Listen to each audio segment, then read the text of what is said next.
Hey YouTubers, this is EMDSC14R and this is another layout update video. It's the 15th of March 2015. Not much has changed since the last update video, except that I've been working on more of my freight cars. I've been getting them upgraded or preparing to get them upgraded.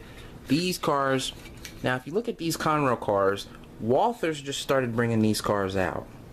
I've had these cars since I was, what, 13 or 14 years old. I've had these cars since then. These are custom made out of styrene, and Walthers is just starting to bring them out. The Walthers cars, and I've actually looked at one in the store, by the way. The Walthers cars are actually a darker brown than this Conrail car. They're way darker. Way darker. They're like they're like 3 or 4 shades darker than this, like a mud brown almost. But I have 4 of them.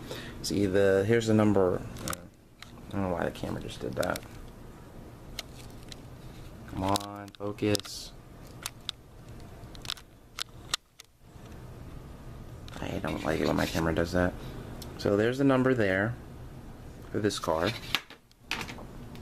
And then there's a number for that car.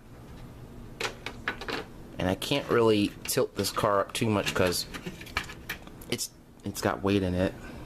I don't know if they started making this version yet, but it's got the custom ends on this right there. Put this one back, and then they have this number, or I have that number. So I don't know if Walthers is going to bring out all the numbers, but I have 4 of them, and I've been working on them, getting them repaired. This is another car that's made out of styrene. Now you guys, if you look at my past videos, you will see this car in operation, and it was in better shape. Not sure what type of covered hopper this is, but whoever made these, and these came out of the same collection, by the way. I bought these all at the same time. I have like, I even have bulkhead flats that are made out of styrene. I have several other hopper cars that are made out of styrene. Whoever did them, they did a great job, and I'm just rebuilding them. But it got damaged here. The ladders got damaged on that end. Nothing wrong on this end. That's pretty much it. So I'm just getting those cars ready for the new trucks and couplers I'm going to put on them. And then when I was looking through my old toys and stuff that I had for years, and I was cleaning stuff out, I found another box car. This is a manual one, I think. Yeah, this is a manual one. So that's another car I'm going to be working on. And then actually, I found another car. I did have a Richmond, Fredericksburg, and Potomac car, but I didn't remember where I had it. It was in the same bag with everything else. This actually is this. I got this car, I think maybe a couple of days after I got my first Bangor and Aroostook car. The frame's not the original frame. It's actually a Bachmann frame, but it fits on the car, so I'm going to use it, and I'll just put long shank couplers on each end. But I do have an R, F, and P box car. And this is the one I had when I was a little guy, before YouTube was YouTube, or before YouTube even existed, I should say.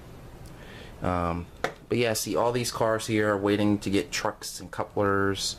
It looks like a mess right now, people, but it'll be cleaned up. And this is another car I found in the bag. This is my old vinegar tank car. You guys are probably familiar with it. The sides are long gone. It's not going to be used for anything. It's just going to be used as maybe like an old car on a siding, probably. But I did put a weight in there, if you guys can see that. I put a weight in there to give it some extra weight. And then another cool thing I found in the bag was I found my other Proto 2000 SW9 SW1200 frame. Now, yes, at one time I did have 2 of these units. I had the nickel plate road version, and then I had a Rock Island version. The nickel plate road actually caught fire, and the Rock Island version never really ran right anyway because of the bad pickups on the trucks. So what I basically did is I did a motor swap between the two, and now the motor that was on this chassis is now in my other one. If you're wondering what happened to the body shell, it was used to create a slug. Yeah, so, but the cool thing about it is I can actually drill the holes out in the bolsters here and actually put Stanton Power Drive trucks on this unit. And there's a lot of room in here to put a lot of weight. So if I put Stanton Power Trucks in here, I could put the weight right in here or right up here and put a huge speaker in here. And that's what I was thinking about doing. That's what I was thinking about doing with that. Found another Athearn Blue Box caboose. I need a frame for it though. I was gonna make another transfer caboose out of it or something, but we'll see what happens. I found one of my old containers. I'm not sure what that says. Atlantic Container Line. Doors are missing and it's dirty. I also found, oh, you guys are gonna like this.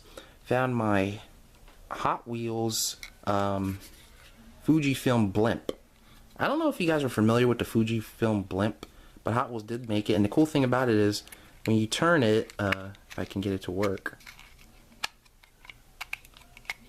or normally it would turn all the way and it would say Fujifilm right there on the blimp. So that's a little bonus. Then I found my Borg cube. Yeah, I was a big Star Wars fanatic when I was a kid, and I still am. But yeah, nothing's really changed on the layout. Things are still pretty much the same. It's, you know, I'm just trying to find a time to get everything done. I am on vacation, but the thing is, I just need to wait till my money comes in. I need to wait for my money to come in, because then once I get my money, then I can get all this stuff off the layout or on the layout in the sense of being on the track running. So yeah, that's a project right there, because I've completely ran out of supplies. So, and these are just the first cars that I need to get upgraded. I have an entire bin of cars, if I'm not mistaken, that need upgrading. And let me see if I have it here. Yeah, all the cars in there need upgrading, but they're already done. They're already done in the sense that all I need to do is just drill the holes for the screws and the couplers, and that's pretty much it. That's pretty much it with them. The only other car that I have to really get that done is I gotta put the styrene rods in there, and I'm probably gonna do that after I make this video, but I've been super lazy, so I might do it, I might not. I've just been really lazy, guys. You know, you just have one of those, you know, when you take a vacation and you've been working so much and you just want to just sleep all day and eat cookies and watch anime and play Gran Turismo 6. That's what I've been doing. I've really needed a vacation, and I'm finally taking one. So if I get around to it, I'm gonna get around to it. If I don't, then I'm like, yeah, it'll get done eventually. But yeah. But anyway, I hope you guys. Oh, yeah, I almost forgot the key thing as to why I made this update video. Now, I've mentioned to you guys over the years, if you haven't seen my video, my previous videos from over the past couple of years, that the original owner of this layout purposely cut the wood here on this side of the layout and on the other side where that station is, so that he would have a grade on each side of his layout. Now, in a way that's a good idea, but in a way it's not a bad idea, because over the years the wood in that section starts to bow, and this section was actually the worst of the two. This section was completely and horribly bowed, and I actually had to shim the track up here using metal weights under the rail to shim it up. Now, what me and my dad did, miraculously I found this piece going through the same toy bin that I found that Hot Wheels blimp. It's amazing what you find mixed together with a bunch of stuff. But anyway, when I found this, me and my dad put this on, and it actually drastically removed the bolt, the indentation here, what's it called, whatever. It greatly removed that. I can't even think of the word, sinkage of the wood here, because the wood was actually bowing. Yeah, it greatly reduced the bow in the wood.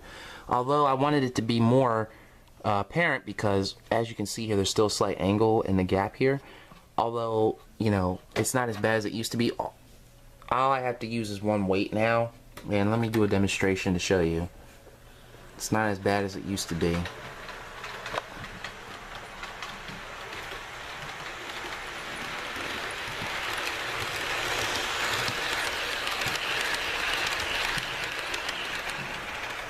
Not as bad as it used to be. It's actually way better than what it was. This piece is actually working out great. And let me back the train up. Show you guys it going the other way.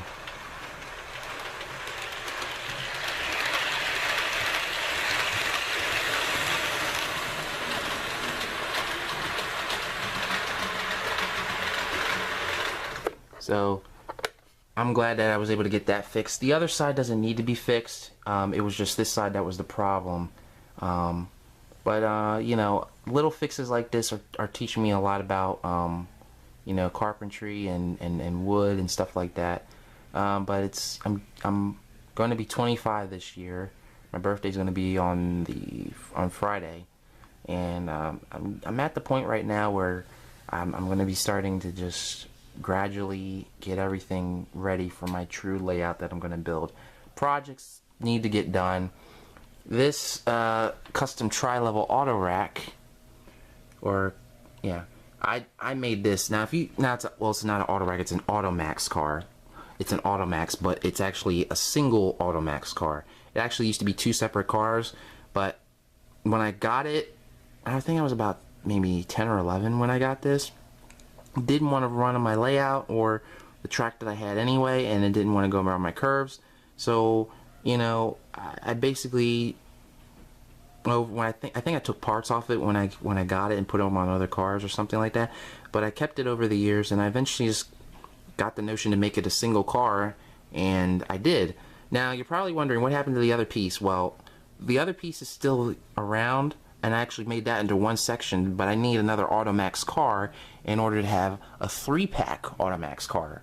But I don't know where to get another Automax from. Not even a CSX one. Nicholas Smith had them, but then somebody bought all of them. So I'm up the creek without a paddle on that one. But that'll eventually get done. I'm thinking about having this completely repainted and into dark future paint, because I mean, I could have it patched up. I could put some graffiti here, and I might just do that anyway. Just put some graffiti there and just do something like that. This is another project that needs to get done. The majority of it is done. I just need to get paint for it and other things. My auxiliary water tenders, most of the work is done. They just need to be painted. So a lot of stuff needs to be painted and weathered. That's not too bad. This needs to get a new motor. It runs, but it runs very, very slow. It's a Proto 2000. It's a very nice engine, but it just runs way too slow. It can't run with anything else. It doesn't even run with my other Proto SD9, which is my Bessemer and Lake Erie unit, which is not good. This is my only Black Widow SP unit. I did have a Jeep 9 that was a Black Widow, but I made that into a RP4D Slug for my friend Radisson, which was a cool project. I need to make another one of those. And then my Thrall 40 cab car, I need to get that finished. I need to get lights and sound installed in that. And I'm really set on getting the TCS, I think it's the TCS WOW sound decoder. Like, I heard some videos on YouTube with that decoder, and let me be perfectly honest with you, I like it. I like it because you're able to do the horn squeal. You can't really do that on loco sound decoders, but the local sound you can actually feather the horn, you know, do a shave and a haircut. But the TCS WOW sound decoders, you can really do that. And not only that, but you get horns like the Wabco E2B1, the S5RT, the PO1234, the M5, the M3, the I think it's the, what was it? What was the other one? RS3L. I mean, you get all those cool horns. You get more horns, I think, on that decoder than on Tsunami decoders. Not only that, but the same decoder, you can change the prime mover sounds on the same. It's like you can change the prime mover sounds on the same decoder. Each decoder has all the prime mover sounds that you need. And that's incredible. I've never heard of another company having a decoder that already had multiple prime movers that you can choose from pre-programmed into the decoder. I've never heard of that. Correct me if I'm wrong. If I'm wrong, I am sorry that I am wrong about that, but as far as I know, that's the only one that does it. And believe me, the horn I want to put on this cab car, I really want to put a horn on this one. I really do. And I know which horn I want for it. Now, you're probably wondering what's the purpose of this. Well, it's basically for my push-pull coal trains. So, a little project that I'm working on. I'm almost finished with getting the cars that I need, but I need maybe like 60 more. Probably 100 more for what I need. But anyway, I'm going to be making 2 more cars like that. 2 more, maybe 1 more, and then those will probably be the only 2. Because they're probably... I'm thinking about putting them only on mine duty, because on mainline duty it's going to be very tricky putting a train in excess of 50 cars running at speed in reverse. I mean, even though it's got a locomotive cab and part of a locomotive frame, it's, you know, I gotta be, you know, I'm just debatable project right there, on how operations are going to work on that. But other than that, things haven't really changed that much. Just got to get some other projects done. Got to get my locomotives painted and decaled, and I'm really starting to go for just using what I have in my collection and having it super detailed. I'm trying not to touch my Southern Pacific engines, especially my SD40T-2s and my Jeeps. I'm trying not to touch them because I really like Southern Pacific, and I don't really want to have to go and rebuy them again, because I already did weathering on them and stuff. But I need to start getting engines for my railroad done. So that's going to be the next project. So I hope you guys enjoy this layout update video. Again, please excuse the mess. I'm not a messy guy. It's just that it's easier for me to see what I have to work on. Usually when I put stuff on my layout, I work on that first, then put it away, then bring up another group, and so on and so on and so on. So, but the cool thing is, you know, I can still run trains. Which is good. I can still run trains. I still got my SD70 ACE and my ES44 DC engines. These engines are flawless. I mean, why didn't I buy one sooner? Why didn't I buy one sooner? I need to find out exactly what part number this radiator fan is, because I was looking on the MTH website for the parts for this engine, and they got it all. I don't know how to even figure out which is which, because they say radiator fan. That's for the fan, but I want the whole thing. I just want to buy the whole thing so I can make some of my Caterpillar engines that I got in the works. Because I'm going to have Caterpillar engines, and they're going to need that radiator. That they need not only the fans, but they need just everything. They don't even have pictures of that on their website, which sucks, because that doesn't even help. So you basically got to go by what the number is and what the description is, but there's no pictures. I think that's like 12 or 10 bucks right there, but I don't even know. I don't even know. So if I wanted to order it, I'd be at the whims of a guess, because I don't know what I'm looking at. There's no picture of it. So that sucks. I might just go ahead and buy the Athearn one, because Athearn's making the SD70 Max and the SD70Ms with the flared radiators. But I would like to have both versions of it, so I can have both versions on my Caterpillar engines. So yeah, that's another project I'm working on, Caterpillar diesels. So yeah, I'm going to have a nice collection of them, and eventually maybe everything might be Caterpillar, but then that would be kind of boring, because everything would be Caterpillar. I do like 567s and 645s and 710 prime movers, so we'll have to see what's going to go on with that. But yeah, thanks guys. I hope you enjoyed this layout update video. If you have any questions, let me know. This project's going to be getting done soon. This is my first kit bash steam locomotive. I actually found out that Nicholas Smith might have a CAN motor for this, which would be sick, because then I could put a DCC decoder in it. Don't know what I'm going to paint it into yet, but I'm not worried about the painting right now. I just want to get it up and running. I put Kato roller bearing trucks on the rear of the tender, so hopefully I'll get that done. But if you guys have any questions about anything in the video, let me know, and I'll be happy to answer them. And you guys be cool, okay? Peace.